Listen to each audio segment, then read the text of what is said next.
day in a life as an eduk student. 2 hours later. Biro lang. Nais ko lang i-share sa inyo ang filosofiya ko sa pagtuturo o ang aking teaching philosophy. Alam nyo, sa pagtatagumpay ng mga mag-aaral, naniniwala ako na mahalaga na dapat ang guro at yung mismong estudyante o mismong mag-aaral ay mayroong tiwala sa kanilang sarili. So today, kukwento ko lang naman sa inyo kung ano yung teaching philosophy ko. By the way, I'm Clark Hermosilla, nag-aaral sa Philippine Normal University. And today, sasabihin ko sa inyo bakit gusto ko maging teacher kahit sabi ng iba, wala daw pera sa pagiging guro.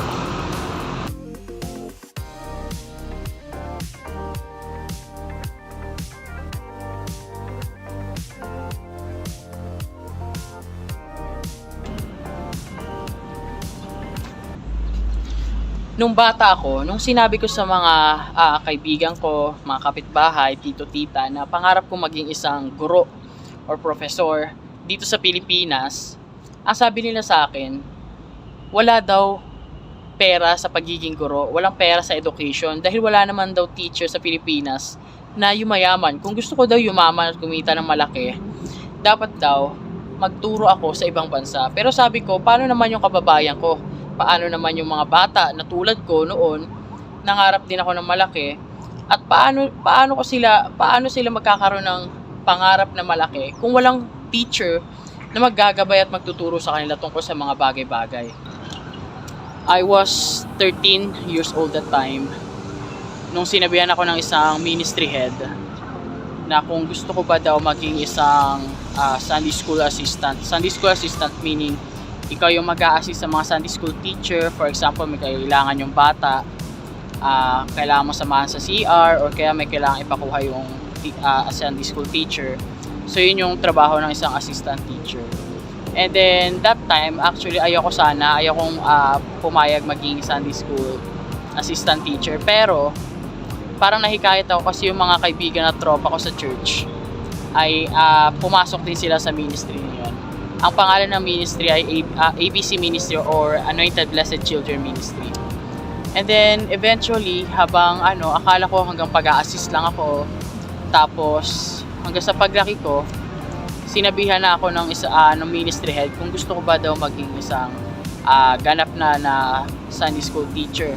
So dumating yung point na sinabihan ako ng ministry head na sabi, Clark, gusto mo ba maging Sunday school teacher na? You're no longer, hindi ka na magiging assistant, isa ka ng Sunday school teacher kung saan ikaw na mismo yung magtuturo at hindi ka na mag-a-assist. So sabi ko, sige, dahil matagal na rin naman ako, sa isip-isip ko matagal na rin naman ako nag-a-assist, why not, diba? Para naman meron tayong growth. Hanggang sa yun, nagsimula ako mag-assist, tapos naging teacher, nagturo ako sa Sunday school. 19 years old ako ngayon, hanggang ngayon nagtuturo pa rin ako. Tapos doon ko nakita yung problema sa mga bata. Alam niyo yung tipong 15 years old na yung bata, pero yung pag-iisip niya para siyang 10 years old. Medyo delay yung kanyang pag-iisip, or kaya meron naman na mature, bata pa lang pero mature na mag-isip. So yung mga ganun, doon ko nakita na hindi lang basta sa sistema ng pagtuturo yung problema, no.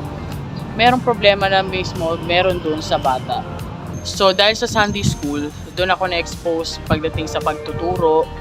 And yung magulang ko rin, especially yung mother ko, pinangarap niya nga rin maging isang teacher, English teacher specifically. Pero dahil sa kakulangan pinansyal, sa support, hindi na nakapagtapos yung mother ko. Pero dahil nga na-expose ako sa Sunday school sa pagtuturo sa mga bata, and nakita ko yung iba't ibang pangailangan ng mga bata, doon ako nagkaroon ng interest na pasukin yung education, kung saan yun nga yung kinuha kong course ngayon. Ako ay education first year, pero ang plano ko ay maging Bachelor of Secondary Education, major in social science. So ang teaching philosophy ko bilang isang teacher, and at the same time bilang isang Kristiyano, gusto ko maging isang Christian teacher kung saan hindi ko lang tutulungan at tuturuan yung mga bata pagdating sa academic, kundi gusto ko ring tulungan sila sa paglago nila sa kanilang spiritual life. First, kung gusto nating matuto ang isang bata, dapat mayroon tayong faith sa kanila. Dapat tayo mismo ang unang maniwala sa kanila at magtiwala na kahit hindi man natin nakikita yung kanilang kagalingan o yung kanilang husay, pero meron tayong faith na kayang-kaya nilang gawin yung bagay na alam natin ay makakaya nilang gawin.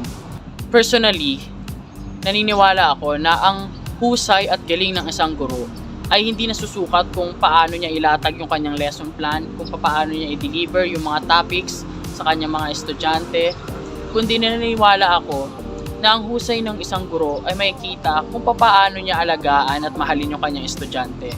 Kasi 'di ba, nagsisimula ang lahat ng bagay sa pagmamahal. Ang estudyante, walang ganang pumasok yan. Hindi yan matututo kung hindi siya nakakaramdam ng pagmamahal mula sa guro, sa kanyang mga classmate, at sa loob ng paaralan. Ako ay isang existentialism, humanism, and at the same time, romanticism.